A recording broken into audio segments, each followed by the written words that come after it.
Despite the pushback from the more establishment wing of the party, the left is on the march. They have their sights set on Michigan, which is shaping up to give an indicator of where the party is headed.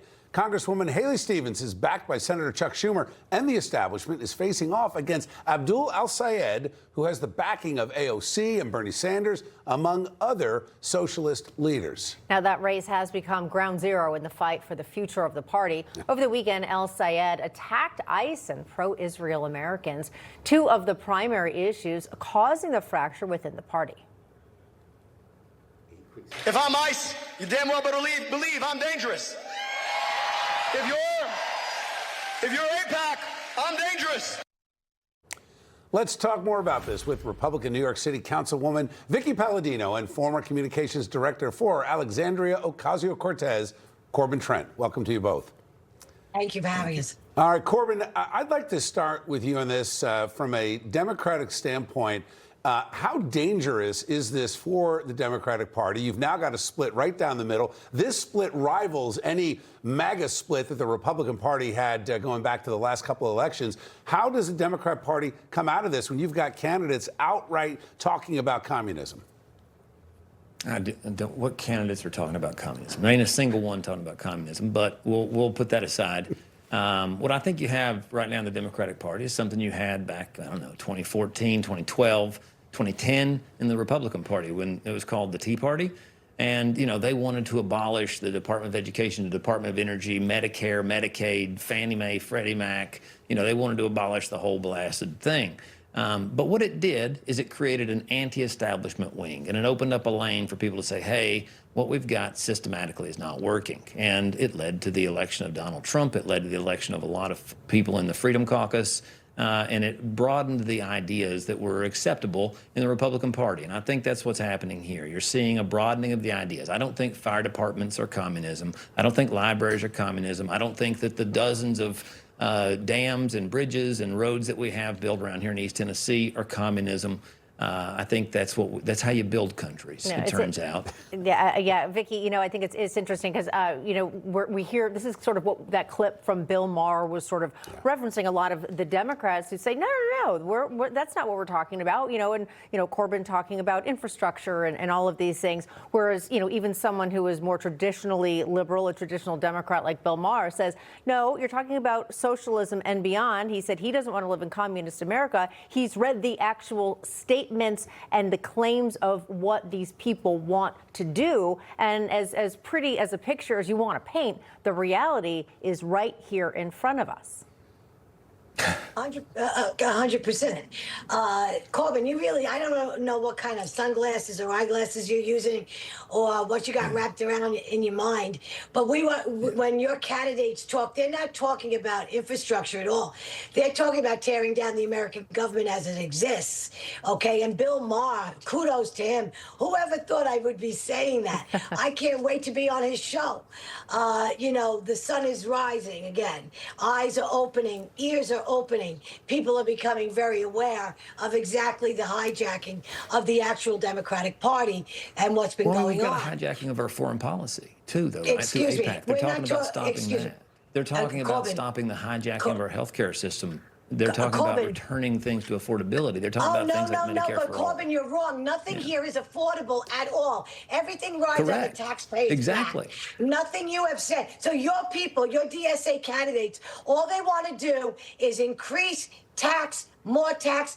Damn those billionaires, boy. We can't have capitalism. You're talking about something like you don't even know what's going on. So, have you been paying attention? I know exactly what's going on. I live here in this you really community. don't. I can tell you it's very unaffordable. You very honestly unaffordable do not here in know East Tennessee, too. Because when you got people like Bill Maher and you got the other guy, Van Jones, talking as they're talking, it's telling you to get in line because you're way out of line. Exactly. Because you do not represent, you no longer represent the American values that built this country. Vickie, like it or not, they are ruining the country. So Vickie makes a lot of points. They have no power. Right now, we've got a Republican trifecta. You got no power. Because, please, Corbin, you mentioned earlier Vickie, I just want to ask Corbin. Corbin, you mentioned earlier that who's talking about communism? Let's talk about some of the folks on the left. One of the people who have seen his star rise on the left is Hassan Piker. He's campaigned with Bernie Sanders and Abdul al-Sayed. Here's what he had to say about Mao Zedong, who historians estimate killed between 40 and 80 million people.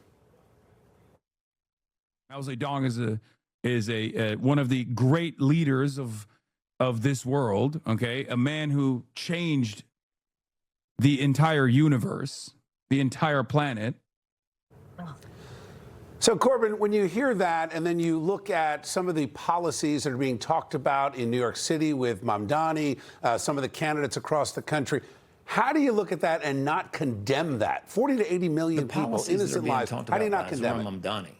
Zoran Mamdani and none of these candidates are out there promoting Mao Zedong, right? Well, you look back to America's history. We used to have a very rich and wide political spectrum. We actually had a communist party back in the 1900s. It was very much involved in the labor movement, all that thing. And then we had fascists, too. We had the entire spectrum.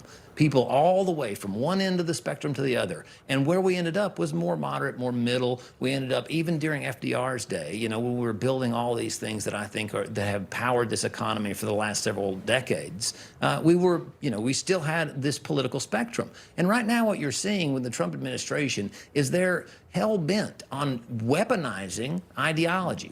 They're talking about $350 billion for the Pentagon to fight communism on our shore. I mean, the policies that you're so worried about poll at about 12%. We're in no danger of a communist takeover. You've got a trifecta of Republicans, and you got a handful of Democrats that are out there trying to fight tooth and nail for sensible policies. And then you've got the establishment wing of both the Republican and the Democratic Party trying to drag us back to where we were, right. I don't know, Obama, Clinton? Well, Hassan, you are so Hassan. I'm calling him.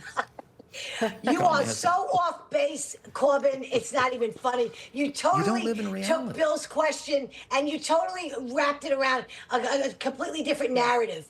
Okay, he quoted Hassan Piker was right there quoting out of the book of Mao. We've got these guys. You're going to tell me nobody here has talked about communism? Look at who they're hanging out with. Okay, who is Abdul, whatever his name is, out there in Minnesota? Who is he campaigning with? The worst of the worst. You may not eat the Democratic Party from the inside out. Should it be illegal to be racist? Excuse me, a racist? I can ask you the same. Should that be illegal? I can ask you the same. Don't use that card, Corbin. It's all right, old. Corbin, should it be illegal to be racist or to be... It's very old. Corbin and Vickie, we're going to have to leave it there. We appreciate your both bringing the fire and your opinions. Thank you both very much. Thank you. Thank you. All right, well, the Department of Education is now taking aim at degrees that result in low-paying jobs, how it could impact you or maybe someone you know. Straight ahead. But first, Spain back on top of the soccer world, winning their country's second World Cup after a dramatic victory over Argentina. We'll have a live report from Madrid with reaction from some of the fans. That's next. Stay with us. People think news just happens. It doesn't. It happens because there's someone there to capture the moment, to explain it and share it. That's my job. I go where news breaks and give you the facts. Join me for The Record on Newsmax.